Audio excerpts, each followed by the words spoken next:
बच्चों, आज के इस वीडियो में सभी का स्वागत करती हूँ। और आज हम लोग शुरू कर रहे हैं षष्ठः पाठः समुद्र तटः।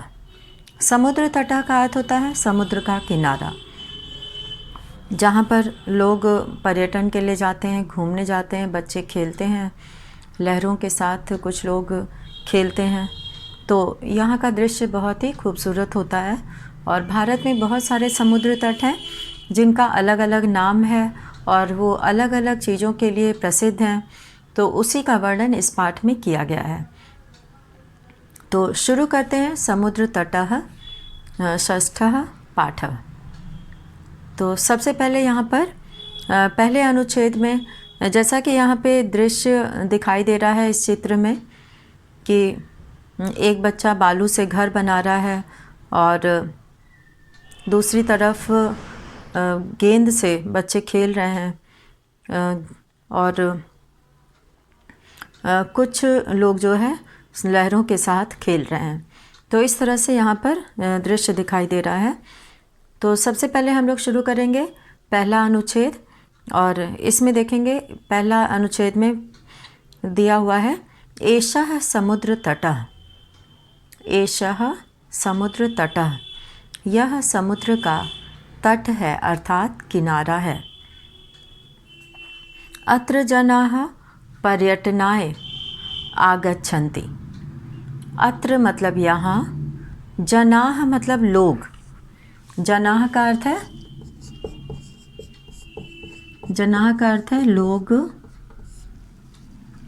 पर्यटनाय, पर्यटनाय कहते हैं घूमने के लिए, घूमने के लिए।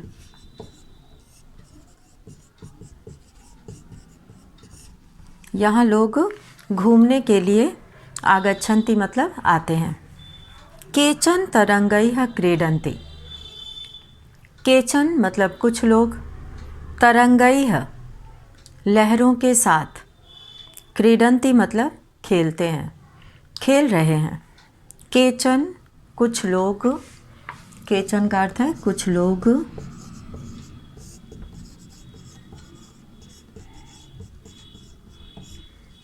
कुछ लोग तरंगैः लहरों के साथ, क्रीडन्ति खेल रहे हैं। केचन च और कुछ, नौकाभिः, नौकाभिः मतलब नाव से, नाव के द्वारा, नौकाभिः, नौकाभिः कहते हैं नाव से या के द्वारा जो है यहाँ पर तृतीया विभक्ति का प्रयोग हुआ है। नौकाभिः जल विहारम कुर्वन्ति। जल विहार करना अर्थात नाव में बैठकर पानी में घूमना। पानी में घूमने को जल विहार करना कहते हैं। तो नौकाभिः यानी नाव से जल विहारम कुर्वन्ति, जल विहार करते हैं, पानी में घूमते हैं नाव में बैठकर। तेषु केचन, तेषु मतलब उनमें से, केचन मतलब कुछ, कंदुकेन क्रीडन्ति गेंद से खेल रहे हैं। कंदुकेन मतलब गेंद से। तृतीया विभक्ति एक वचन है। कंदुकेन गेंद से, खेलने का कार्य वो किससे कर रहे हैं? गेंद से, इसलिए ये साधन है काम करने में, खेलने में। तो इसलिए यहाँ पे कंदुकेन तृतीया विभक्ति एक वचन का प्रयोग हुआ है। तेषु केचन कंदुकेन क्रीडन्ति, उनमें से कुछ गेंद से, क्रीडन्ति मतलब खेल रहे हैं। बालिकाः बालकाः च, बालिकाः यानी कि लड़कियाँ, बहुवचन है ये। एक वचन में बालिका, द्विवचन में बालिके और बहुवचन में बालिकाः होता है। तो लड़कियाँ, बालकाः च और लड़के। बालुकाभिः बालू से, बालुका गृहम रचयन्ति। बालुका गृहम का अर्थ होता है बालू का घर। बालुका गृहम, बालू का घर। यहाँ पर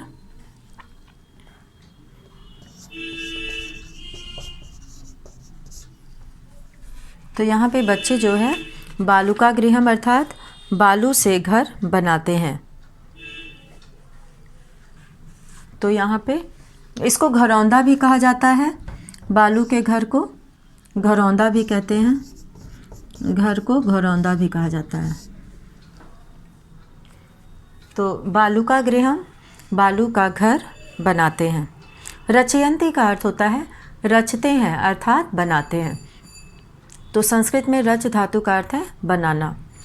मध्य मध्य बीच बीच में, मध्य यहाँ सप्तमी विभक्ति एक वचन है। मध्य मध्य बीच बीच में,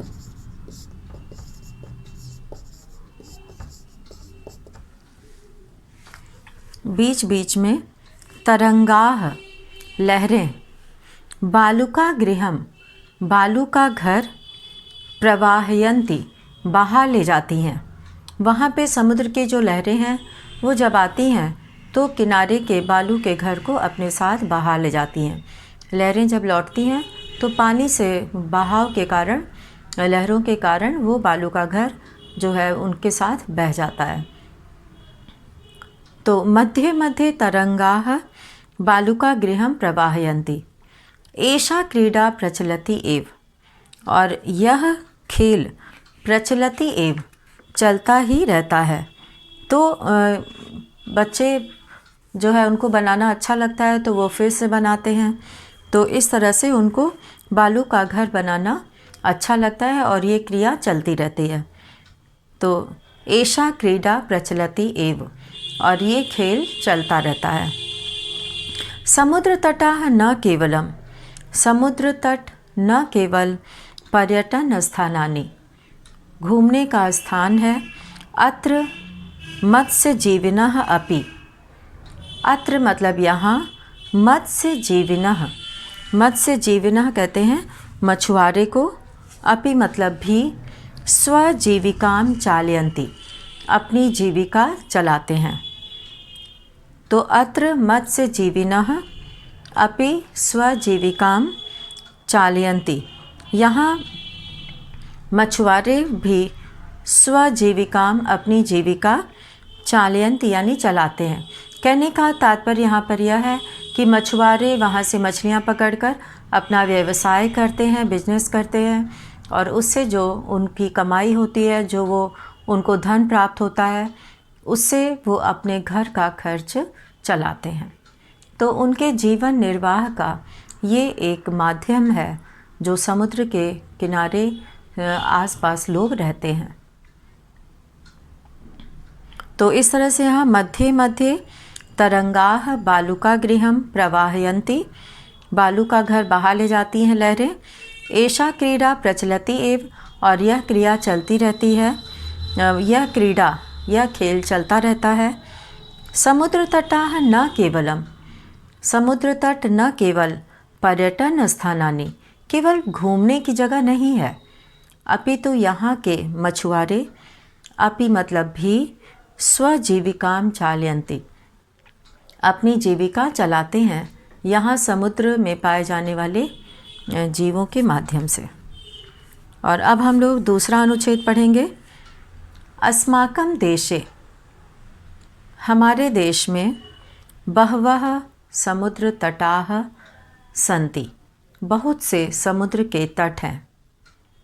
एतेषु, बहवः का अर्थ है बहुत से, बहवः का अर्थ है बहुत से, और समुद्र तटाः का अर्थ होता है समुद्र का किनारा। तो हमारे देश में बहुत से, बहवः समुद्र तटाः सन्ति, बहुत से समुद्र के तट हैं। एतेषु, एतेषु मतलब इनमें, मुंबई, गोवा, कोच्चि, कन्याकुमारी, विशाखापत्तनम, पुरी तटाः अतीव प्रसिद्धाः सन्ति, और पुरी के तट बहुत ही अधिक प्रसिद्ध हैं। गोवा तटः, गोवा का किनारा, विदेशी पर्यटकेभ्यः, विदेशी पर्यटकों के लिए, विदेशी सैलानियों के लिए जो यहाँ पर घूमने के लिए आते हैं उनको गोवा तट, गोवा का तट समधिकम रोचते, समधिकम मतलब बहुत अधिक, रोचते मतलब रुचिकर लगता है, बहुत ही अच्छा लगता है। तो इस तरह से इन सभी तटों में मुंबई, गोवा, कोच्चि, कन्याकुमारी, विशाखापत्तनम और पुरी तटाह, इन सभी समुद्र के किनारों में सबसे अधिक विदेशी पर्यटकों को गोवा का समुद्र का किनारा लगता है। तो गोवा तट जो है वो सबसे ज़्यादा प्रसिद्ध है विदेशी पर्यटकों के लिए। विशाखापत्तनम, विशाखापत्तनम यानी कि विशाखापट्टनम का तटः, तट वैदेशिक व्यापाराय, विदेशी व्यापार के लिए प्रसिद्ध है। कोच्चि तटः, कोच्चि का किनारा नारिकेल फलेभ्य, नारियल के फल के लिए ज्ञायते जाना जाता है। मुंबई नगरस्य, यहाँ पर नारिकेल फलेभ्य का अर्थ है नारियल का फल और ज्ञायते मतलब जाना जाता है। तो विदेशी व्यापार के लिए प्रसिद्ध है विशाखापट्टनम का ये समुद्र तट, और कोच्चि का तट जो है वो नारियल के फलों के लिए ज्ञायते मतलब जाना जाता है। मुंबई नगर से जुहू तटे, मुंबई नगर का जुहू का किनारा सर्वे जनाः, सर्वे जनाः यानी कि सभी लोगों को, स्वैरम, यहाँ पे स्वैरम पद आया है। स्वैरम का अर्थ है कि बिना रोक टोक के, बिना किसी बाधा के, बिना किसी रुकावट के, यहाँ पर बेरोक टोक, यहाँ पे कोई किसी को रोकता टोकता नहीं है। तो इसलिए यहाँ पे बेरोक टोक यानी कि यथेच्छ, जैसी इच्छा हो, जितनी इच्छा हो। तो इसलिए यहाँ पर मुंबई नगर के जुहू तटे, जुहू तट पर सर्वे जनाः, सभी लोग स्वैरम विहरन्ति, बेरोक टोक, बिना किसी रुकावट के, बिना किसी बाधा के, विहरन्ति घूमते हैं। चेन्नई नगर से मेरीना तटः, चेन्नई नगर का मेरीना तटः, मेरीना का तट देशस्य, देश के सागर तटेषु, सागर तटों में दीर्घतमः, दीर्घतमः का अर्थ है सबसे बड़ा है। यहाँ पर दीर्घतमः सबसे बड़ा, तो सबसे बड़ा अगर पूछा जाए कि समुद्र का किनारा कौन सा है तो वह है चेन्नई नगर का मेरीना तट। मेरीना का तट जो है वो सबसे बड़ा है, दीर्घतमः सबसे बड़ा है। और इस तरह से यहाँ पर इस अनुच्छेद में बहुत सारे जो है समुद्र तटों के नाम आए हैं, जगह का नाम है और वहाँ का समुद्र तट क्यों प्रसिद्ध है ये बताया गया है। तो अब हम लोग अगला अनुच्छेद पढ़ेंगे। भारतस्य तिसृषु दिशासु, भारतस्य भारत के, तिसृषु तीनों, दिशासु दिशाओं में, समुद्र तटाः सन्ति, समुद्र के किनारे हैं, समुद्र के तट हैं, यानी कि वहाँ पर जाया जा सकता है। अस्माद् एव कारणात्, और इसी कारण, कारणात् मतलब कारण से, अस्माद् एव कारणात् इस ही कारण से, भारत देशः, भारत देश प्रायद्वीपः इति कथ्यते, प्रायद्वीप ऐसा कहा जाता है, कहते हैं, कथ्यते मतलब भारत को प्रायद्वीप कहते हैं। भारतस्य तिसृषु दिशासु, तिसृषु मतलब तीनों, दिशासु दिशाओं में, समुद्र तटाः सन्ति समुद्र के तट हैं, अस्मात् एव कारणात् और इसी कारण, भारत देशः प्रायद्वीपः इति कथ्यते भारत देश प्रायद्वीप ऐसा कहा जाता है। पूर्व दिशायां बंगोपसागरः, पूर्व दिशा में बंगोपसागर, बंगाल की खाड़ी भी इसे कहते हैं, दक्षिण दिशायां हिंद महासागरः, पश्चिम दिशायां च अरब सागरः अस्ति और पश्चिम दिशा में अरब सागर है।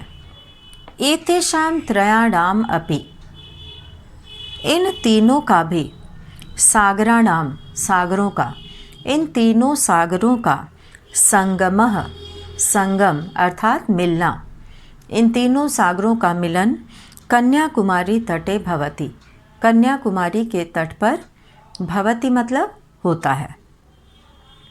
अत्र पूर्णिमायाम, यहाँ पूर्णिमा के दिन, चंद्रोदयः सूर्यास्तम च, चंद्रोदय और सूर्यास्त युगपदेव द्रष्टुम शक्यते, युगपदेव यानी कि एक साथ ही, द्रष्टुम शक्यते मतलब देखा जा सकता है। तो यहाँ पूर्णिमा के दिन चंद्रोदय और सूर्यास्त एक साथ ही देखा जा सकता है। तो ऐसा यहाँ पर वर्णन है कि भारत के तीनों दिशाओं में समुद्र है और इसी कारण भारत देश को प्रायद्वीप कहते हैं। और पूर्व दिशा में बंगोपसागर, दक्षिण दिशा में हिंद महासागर और पश्चिम दिशा में अरब सागर है। और इन तीनों सागरों का संगम कन्याकुमारी के तट पर होता है। भवति मतलब होता है। अत्र पूर्णिमायां चंद्रोदयः सूर्यास्तम च युगपदेव द्रष्टुम शक्यते। तो यहाँ चंद्रमा और चंद्रोदय और सूर्यास्त यानी चंद्रमा का निकलना और सूर्य का अस्त होना, ये एक साथ ही द्रष्टुम शक्यते देखा जा सकता है। तो बच्चों ये था समुद्र तटः, समुद्र का किनारा। और अब हम लोग यहाँ पे शब्दार्थाः देखेंगे। शब्दार्थाः में दिया है समुद्र तटः, समुद्र का किनारा, पर्यटनाय घूमने के लिए, तरंगैः लहरों से, लहरों के साथ, नौकाभिः नौकाओं के द्वारा, जल विहारम जल क्रीड़ा, बालुकाभिः बालुओं से, बालुका गृहम बालू का घर या घरौंदा, मध्य मध्य बीच बीच में, प्रवाहयंती बहा ले जाते हैं, धो देते हैं अर्थात उनके ऊपर पानी पड़ जाता है तो बालू तो जो है बह जाते हैं पानी के साथ, प्रचलति एव चलती ही रहती है, पर्यटन स्थानानि घूमने की जगह, और मत्स्यजीविनः मछुआरे, और स्वजीविकाम अपनी जीविका को, चालयंती चलाते हैं, अतीव मतलब बहुत अधिक, स्वैरम मतलब बेरोक टोक, यथेच्छ का अर्थ होता है जितनी इच्छा हो, यानी कि वहाँ पे जितनी देर तक घूमने की इच्छा हो वो लोग घूम सकते हैं। विहरंती घूमते हैं टहलते हैं। दीर्घतमा सबसे लंबा, यहाँ पर सबसे बड़ा या सबसे लंबा कह सकते हैं, समुद्र तट तो लंबा ही होगा। और प्रायद्वीपः तीन तरफ जल से घिरा भूभाग, तो हमारा भारत जो है वो तीन तरफ से समुद्र से घिरा हुआ है। संगमः मिलन, युगपदेव युगपत एव, युगपत एव मिलकर युगपदेव बन गया है, एक ही साथ, द्रष्टुम शक्यते देखा जा सकता है। तो इस तरह से यहाँ पर शब्दार्थ बताया गया है। और अभी जो है अभ्यास में पहला प्रश्न दिया गया है उच्चारणम कुरुत, और उच्चारणम कुरुत में यहाँ पे दिया है कि तरंगैः और मत्स्यजीविनः विदेशी पर्यटकेभ्यः, और संगमः तिसृषु वैदेशिक व्यापाराय, प्रायद्वीपः बंगोपसागरः और चंद्रोदय। तो यहाँ पर ये शब्द दिए हुए हैं और इसका उच्चारण करना है। तो उच्चारण करने में यहाँ पर जो है शुद्ध उच्चारण करना है इसका, और इसके उच्चारण के साथ विसर्ग और हलंत इसका ध्यान देना है। और यहाँ पर हम लोग अब देखते हैं दूसरा प्रश्न, अधोलिखितानां प्रश्नानां उत्तरम लिखत, अधोलिखित प्रश्नों के उत्तर लिखो। तो यहाँ पर जनाः काभिः जल विहारम कुर्वन्ति, लोग किससे जल विहार करते हैं। तो यहाँ पे नौकाभिः दिया हुआ है, नौकाभिः अर्थात नाव से। तो जनाः काभिः, काभिः मतलब किससे, जल विहारम कुर्वन्ति जल विहार करते हैं।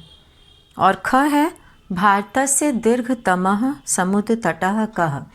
भारत का दीर्घतम अर्थात सबसे लंबा समुद्र तटः कः, समुद्र तट कौन सा है?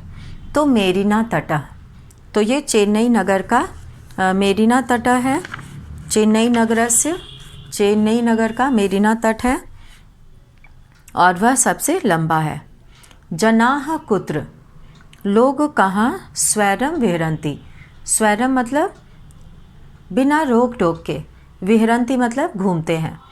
तो लोग जो है जुहू तटे, जनाः जुहू तटे स्वैरम विहरन्ति। लोग जुहू के तट पर स्वच्छंद यानी कि स्वतंत्र होकर बिना रोक टोक के घूमते हैं, टहलते हैं, घूमते हैं। विहरन्ति का अर्थ दोनों ही होता है कि घूमते हैं, टहलते हैं। अब घ है यहाँ पे, घ वाला प्रश्न। बालकाः बालुकाभिः किम रचयन्ति। बालक यानी कि लड़के और लड़के बालुकाभिः बालू से, किम रचयन्ति क्या रचते हैं। तो बालकाः बालुकाभिः बालुका गृहम रचयन्ति, बालू का घर बनाते हैं। रचयन्ति मतलब बनाते हैं। और अंग है यहाँ पे 5वां प्रश्न दूसरे का। कोच्चि तटः केभ्यः ज्ञायते। कोच्चि तट किसके लिए ज्ञायते मतलब जाना जाता है। तो कोच्चि तटः नारिकेल फलेभ्यः ज्ञायते। कोच्चि तटः नारिकेल फलेभ्यः ज्ञायते। कोच्चि तट नारियल के फल के लिए जाना जाता है। और अब है यहाँ पे तीसरा, मंजुषातः। मंजुषातः अर्थात इस कोष्ठक से जो बॉक्स यहाँ पे दिया है, मंजुषा से पदानि चित्वा, पद चुनकर रिक्त स्थानानि पूर्यत, खाली जगह भरो। तो यहाँ पे बंगोपसागरः दिया हुआ है, बंगाल की खाड़ी इसे कहते हैं। प्रायद्वीपः जो 3 ओर समुद्र से घिरा होता है जो भूभाग, उसे प्रायद्वीप कहते हैं। तो भारत 3 ओर से समुद्र से घिरा है, इसीलिए इसे प्रायद्वीप कहा जाता है। पर्यटनाय घूमने के लिए, क्रीडा खेल, संगमः यानी कि संगम मिलन। अब तीसरे के क में पहला वाक्य दिया है, कन्याकुमारी तटे त्रयाणाम सागराणाम भवति। 3 सागरों का होता है। तो यहाँ पे क्या होता है, संगम। तो संगमः यहाँ पर लिखेंगे, संगमः भवति। ख है भारत देशः प्रायद्वीपः इति कथ्यते। तो क्या कहा जाता है, कथ्यते मतलब कहा जाता है। तो प्रायद्वीपः, प्रायद्वीप कहा जाता है। जनाः समुद्र तटम आगच्छन्ति। लोग समुद्र तट पर आते हैं किस लिए, पर्यटनाय घूमने के लिए। और घ है बालेभ्यः रोचते। बालकों को अच्छा लगता है, बच्चों को अच्छा लगता है। क्या अच्छा लगता है, क्रीडा। क्रीडा अर्थात खेल। तो बच्चों को जो है वो क्रीडा अच्छी लगती है। तो रोचते का अर्थ है अच्छा लगना। अब है अंगा वाला, भारतस्य पूर्व दिशायाम। भारत के पूर्व दिशा में बंगोपसागरः अस्ति। बंगोपसागरः यानी कि बंगाल की खाड़ी है। तो यहाँ पर ये बताया गया कि भारतस्य पूर्व दिशायाम बंगोपसागरः अस्ति। पूर्व दिशा में बंगोपसागर है, बंगाल की खाड़ी है। अब चौथा प्रश्न है, यथा योग्यम योजयत। इसे सही ढंग से जो है जोड़ना है। तो सबसे पहले में दिया है समुद्र तटः क्रीडनकम, दुग्धम क्रीडनकम मतलब खिलौना, और समुद्र तटः मतलब समुद्र का किनारा, दुग्धम दूध, दीपकः दीपक, विद्या ज्ञान। और अब दूसरी तरफ इसे जोड़ना है जो उसके साथ उचित लगेगा।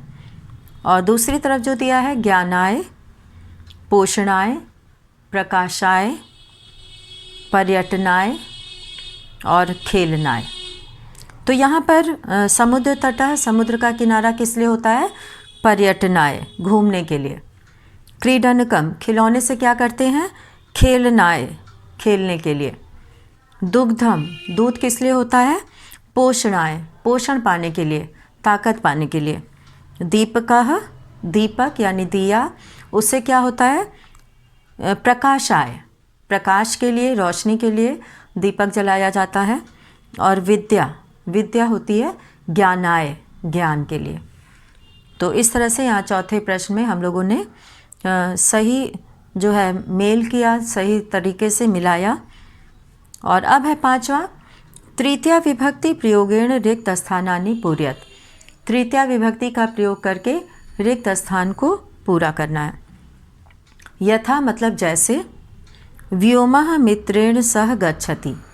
व्योम यहाँ पे नाम है व्योम, मित्र के साथ, गच्छति मतलब जाता है। तो यहाँ पे मित्र शब्द दिया हुआ है, ये मूल शब्द है। इसी से विभक्ति लगाकर, जैसे बालक शब्द मूल शब्द होता है और उसमें विभक्ति लगाने से उसका रूप बदल जाता है, वो क्रिया जो है वो पद बन जाता है। तो यहाँ पे मित्र में विभक्ति लगाया गया है मित्रेण, यानी कि मित्र के साथ जाता है। तो सह का योग है, इसीलिए यहाँ पे तृतीया विभक्ति का प्रयोग है। तो व्योमः मित्रेण सह गच्छति, व्योम मित्र के साथ जाता है। का है बालकाः, बालकाः मतलब लड़के। सह पठन्ति साथ पढ़ते हैं, किसके साथ पढ़ते हैं? बालिका। तो यहाँ पे बालिका बहुवचन होगा, तो बालिकाभिः, बालिकाभिः अर्थात लड़कियों के साथ पढ़ते हैं। अब ख है तडागः, तडागः विभाति। तडागः मतलब कि तालाब में जो है वो शोभा पाते हैं।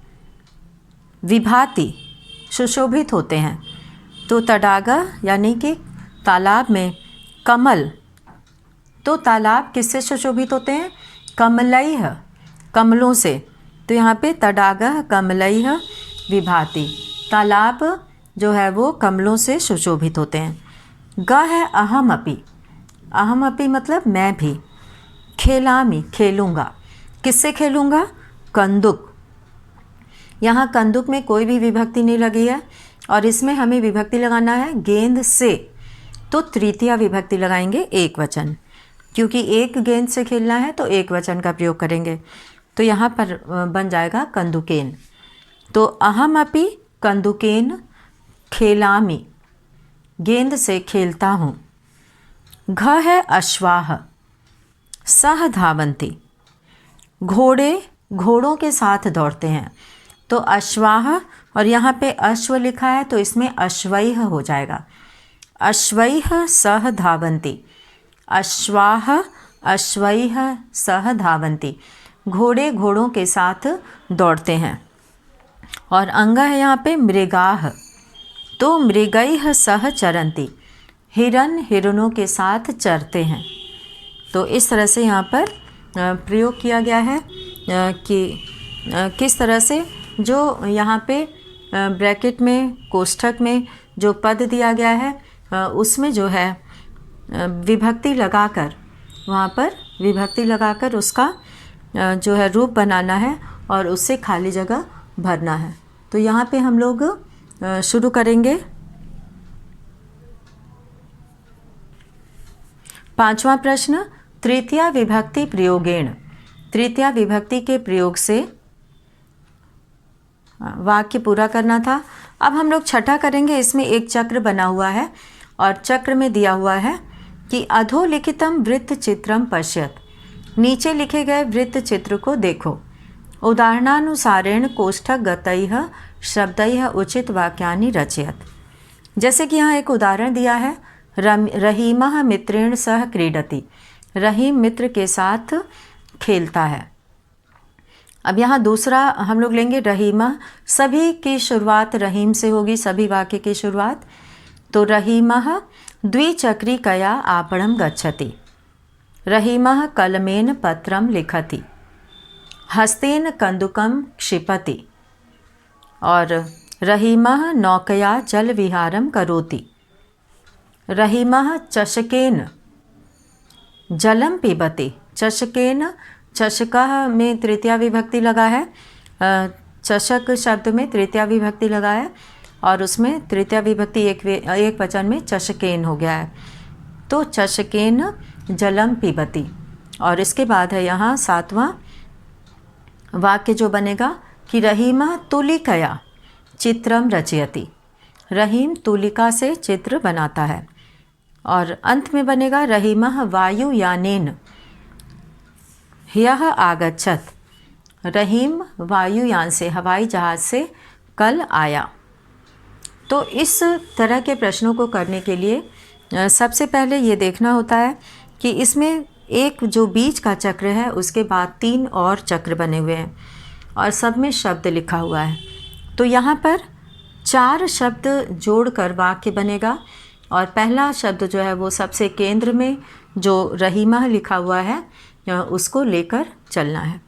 तो रहीम से ही वाक्य का प्रारंभ करना है और इसके बाद दूसरे वाले जो उसके बाद वाला चक्र है, फिर उसके बाद वाला चक्र, फिर उसके बाद वाला चक्र। तो इस तरह से यहाँ पे अलग अलग चक्र से सही पद लेकर वाक्य बनाना है। तो आज हम लोगों ने इस समुद्र तटः पाठ में हम लोगों ने इतना देखा। और 7वें प्रश्न में क्या करना है कि कोष्ठकात् उचित प्रयोगेण रिक्त स्थानानि पूर्यत। सही शब्द से खाली जगह भरना है। तो क है धनिकः, यहाँ पर आएगा निर्धनाय धनम ददाति।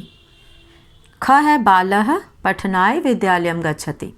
पढ़ने के लिए विद्यालय जाता है, पठनाय। और सज्जनाः परोपकाराय, यहाँ चतुर्थी विभक्ति का प्रयोग है। परोपकार के लिए जीवन्ति मतलब जीते हैं। और प्रधानाचार्य छात्रेभ्यः पारितोषिकम यच्छति। पारितोषिक यानी कि उपहार देते हैं। और नमः शिक्षकाय नमः। नमः के योग में चतुर्थी विभक्ति का प्रयोग होता है। तो आज हम लोगों ने इस वीडियो में समुद्र तटः पाठ को पढ़ा, उसकी कठिन शब्दों को जाना और प्रश्न अभ्यास में दिए गए प्रश्नों को जो है समझा गया और उसका उत्तर किस तरह से करना है ये बताया गया। तो इसी के साथ ही आज का ये वीडियो यहीं समाप्त करते हैं। धन्यवाद।